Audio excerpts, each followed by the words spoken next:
4 kids that are working at his farm. How has that transition gone for you guys with decision making, and has it been easy to let Cole start to make some of those decisions, or has it been difficult to give those things off? Yeah, that's a really good question, and I think about back when my dad was my age, and he just, of course, I had a brother 4 years older, and we both farmed, and we just kind of took over the decisions, and he was fine with it. He loved that. Yeah. I'm a little bit more of a control type person. It's been a little bit harder for me at times, but there's times where I'm very interested in hearing his point of view, and there's other times where I've got my mind made up that, no, this is the way we're going to do it. So that's a balancing act, but I think we handle it pretty well most of the time. And the cool thing is our goals are the same. Mm-hmm. You know, at the end of the day, we still want to get this done. There's a lot of different ways to go about it, but we've both got this strong desire to improve our farm. So I'm doing the best I can. Yeah, I mean, when you both want the best for it, you're both working hard for it. It's just he thinks that the best way to get there is one way, and you might think of the best way to get there is the other way. It's really interesting because, you know, I've basically done the same thing for many, many years, and now there's a different point of view. So I really have to focus to consider it. You know?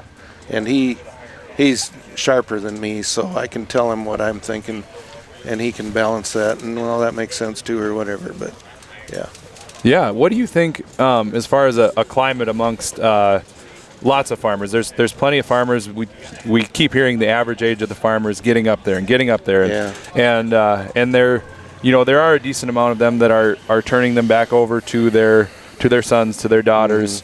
How do you feel like that decision making as a group of farmers?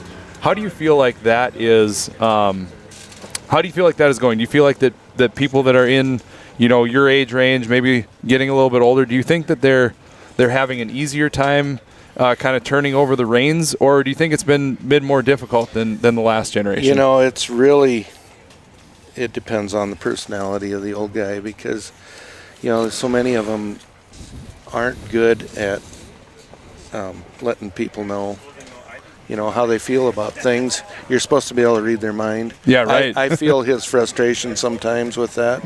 And so an open dialogue is the best way to handle that, whether, everybody's goals are different and how we're going to transition this. I talked to some guys that they rent their ground to their son, but they sell the machinery to them on payments.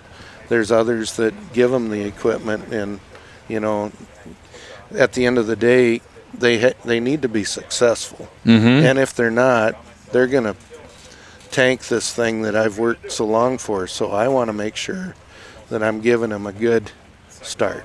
Yeah. And as far as him being a feeling of entitlement or anything, I don't worry about that, because I know how, invested he is in this operation, that he's not just here to, the day after I quit, line it up and go to the Bahamas or whatever. Mm-hmm. I don't have that fear. So just an open dialogue with, and dealing with different personalities on the farm. But as the older generation sometimes has a hard time, letting them know what their feelings are and everything. So yeah, I think that was very clear in my discussion with that other farmer, where he was saying, we one thing that they would do is they would always make sure they sit down for a meal together. Mm-hmm. even if it's just 15 minutes to sit down and discuss. Like Blue Bloods do every Sunday night, right? Yeah, right. Yeah. Right. Yeah, you sit down. You're all working for the same goal. I would go along with that if he cooked. Yeah. Yeah. What? Well, if you made him cook, what would he cook? Oh, he can cook anything. Oh, okay. Yeah, he's a good cook. All three of my boys can cook. Mostly because my wife worked, and I'd walk in the house at noon, and I was hoping something would be ready, and they had to learn. So yeah. I would say my specialty is definitely the grill, and my wife will do a lot of the cooking. I certainly can cook. I mean, we had twins, and when we had twins, if I didn't make it home from work, supper wasn't getting on the table. I hear you. It makes life busy. It does make life busy.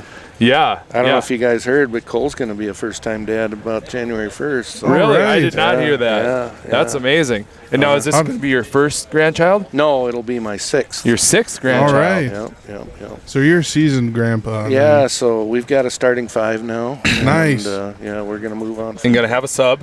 Yeah, well, either that or get another starting 5, and then they can play against each Yes. other. Yeah, that's a good Yes. idea. Yeah, but they're wonderful. Yeah. Going back a little bit, we're talking basketball there. What did you play any sports in high school? What'd you play? Football and basketball. Okay. Yeah. And now, did you play in the Corn Palace? That I have to know. Yeah. Oh, yeah. And We- the Heron Arena, you know. We went in there last night, and I was telling these guys, I'm like, imagine a state championship in the Corn Palace. Do they ever have a state championship there? So it's been about 15 years since they did, and it was Class A girls, which nothing against Class A girls, but seems to be a little bit smaller crowd, and they had it there. But I'll tell you where a wonderful place for a state tournament is right here in Huron. That is the coolest place. It's kind of your old rustic type. Oh, yeah. And the atmosphere and the crowd is, right. Like right on them? Oh, yeah. I love that. It's a wonderful place for a state tournament. They just don't have the seating, for the Yeah. big tournaments. But pretty hard to beat Northern State for the Class B boys. That's a real deal there. Yeah. So in South Dakota for basketball anyway, is it Class A, Class B? Or are there And more? double A. And double A. Yep. Double A, That's and B. Yep. Mm-hmm. Yeah, I think that what we see in North Dakota anyway, we just went back to a 3-class system. Okay. We used to just have A and B for the longest Yeah, time, probably that's since like the early 60s until last year, was Yep, it? yep. Now we brought back the C. Now we're ABC, but it used to just be A and B. But yeah, the B tournament, that was the B boys. That was the granddaddy of them all. Like the whole town's shut down.